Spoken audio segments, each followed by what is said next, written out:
Magandang araw mga Lodi. Finally, nanalo na rin po ang ating Gilas Pilipinas sa FIBA World Cup 2023, ending ang kanilang campaign in a winning note. Sa pagkapanalo nila convincingly kontra sa Asian rival natin na China. Alam naman natin na ang China ay isa sa pinakamalakas na team sa Asia. Pero nakaka-proud po ang ating Gilas Pilipinas dahil tinambakan po nila ang ating Asian rival na China pagdating sa basketball.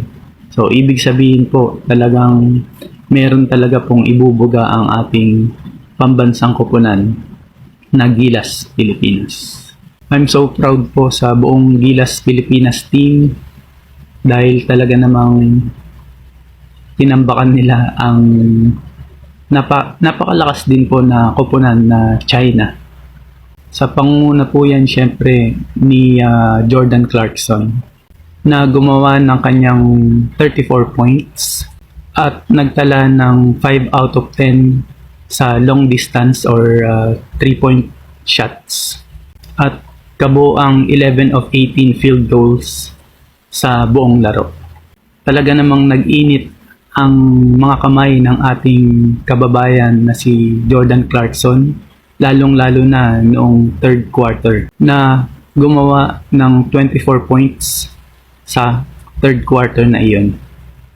At talaga namang hinangaan pati na rin po ng kanyang kapwa NBA players at ilan sa mga basketball experts and basketball analysts sa buong mundo. Pero mo ba naman gumawa ka ng 20 puntos or 20 points sa loob lamang ng 4 na minuto? Di ba po? Sobrang nakaka-proud po ang ginawa ni Jordan Clarkson. Dagdag mo pa dito ang kanyang 4 na sunod na 3-point shots at yung ilan pa dito ay talagang napakalayo. Marami nga nagsasabi nung larong yon parang nag-ala Stephen Curry ang ating kababayang si Jordan Clarkson. Dagdag mo pa dito ang kanyang ilan sa kanyang mga assists at ilan sa kanyang rebounds at syempre ang kanyang depensa. Sa ginawang iyon ni Jordan Clarkson noong third quarter, ito rin ang nagpalayo sa ating koponan na Gilas Pilipinas sa dikitan na laro. Dahil from first quarter to second quarter ay talaga namang dikitan pa ang laro at nalalamangan pa po sila ng China. Natapos ang third quarter sa 27-3 run ng Gilas Pilipinas, syempre sa pangunguna yan ni Jordan Clarkson. Tuluyan na ngang lumayo ang Gilas Pilipinas noong third quarter. Nag-end po ang third quarter sa score na 73-51 abante ang Gilas Pilipinas. At simula nung fourth quarter, talaga namang hindi na pinagbigyan pa ng Gilas Pilipinas na makabawi ang ating West Philippine Sea rivalry na China.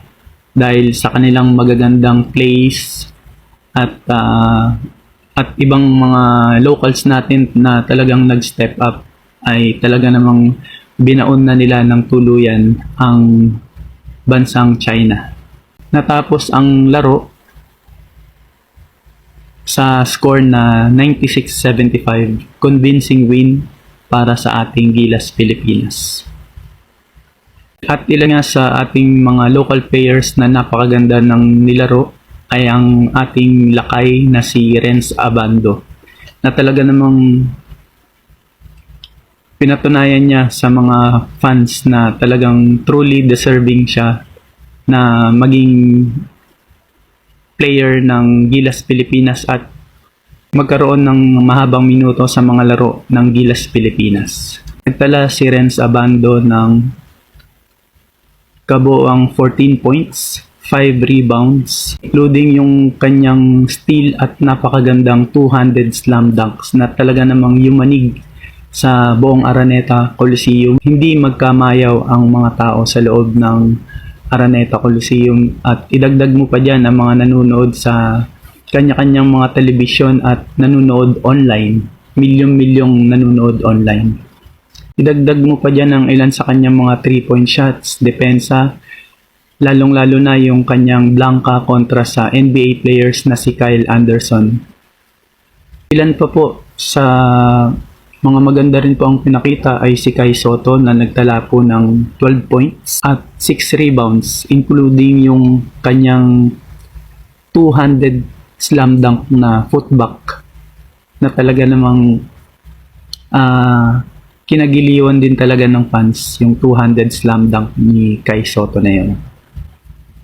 At isa pa po sa maganda ang inilaro nung game na yon ay ang birthday boy na si Dwight Ramos na nagtala po ng 11 points, 5 rebounds, 4 assists, and 2 steals. Inawitan ng buong fans ng Araneta Coliseum pagkatapos ng laban ng happy birthday. Happy birthday to you, Dwight Ramos. Ang larong ito ay sinaksihan ng 11,000 crowds sa loob ng Araneta Coliseum. At dagdag mo pa dyan, syempre, ang mga nanonood sa kanilang milyong-milyong nanonood sa kanilang mga television at online. Ito ay nagbigay din sa Pilipinas ng kanilang unang panalo simula nung nag-host ang Pilipinas noong 1978. Dahil noong 1978 natalo ang Pilipinas ng 8 sunod nung tayo po ay nag-host nung taong iyon at nabasag na nga po natin yon sa ating pagkapanalo ngayon kontra China. Ito din ang nag-prevent sa ating bansa na maging unang FIBA World Cup host na walang panalo simula noong Colombia na may 0-6 record noong 1982. So, kailangan din po natin mag-give credit sa coaching staff ng Gilas Pilipinas. Siyempre po sa pangunguna po yan ni Coach Chot Reyes, Coach Tim Cone at si Coach Jong Huichico.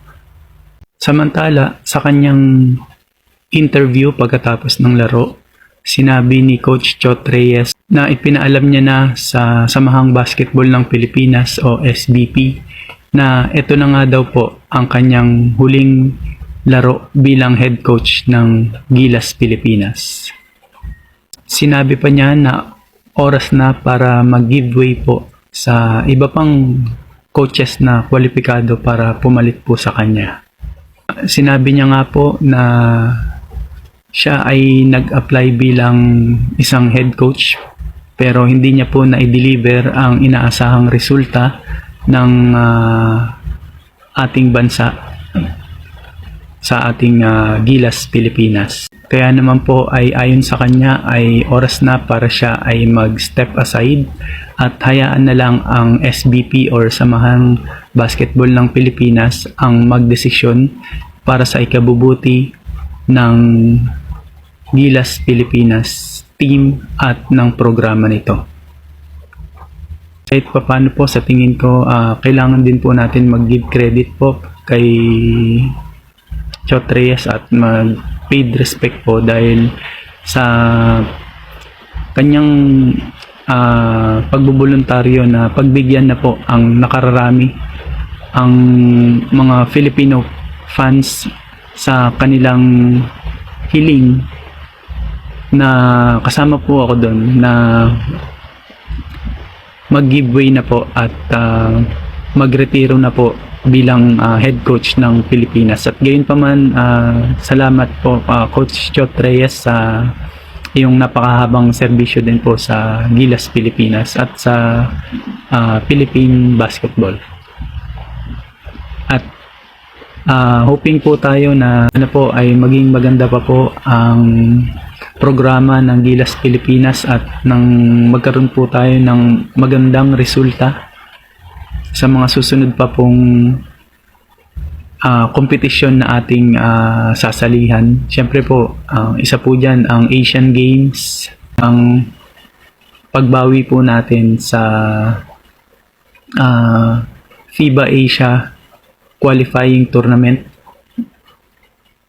na inaasahan po natin na sa ating paglahok nitong FIBA World Cup 2023 na ito ay ang Samahang Basketball ng Pilipinas ay meron po sila ng adjustment kung ano man po ang mga mali na dapat itama po sa ating mga pagkatalo po nitong FIBA World Cup 2023 at once again po hoping po tayo para sa ikagaganda po ng Philippine Basketball lalong lalo na po ng ating national team na Gilas Pilipinas.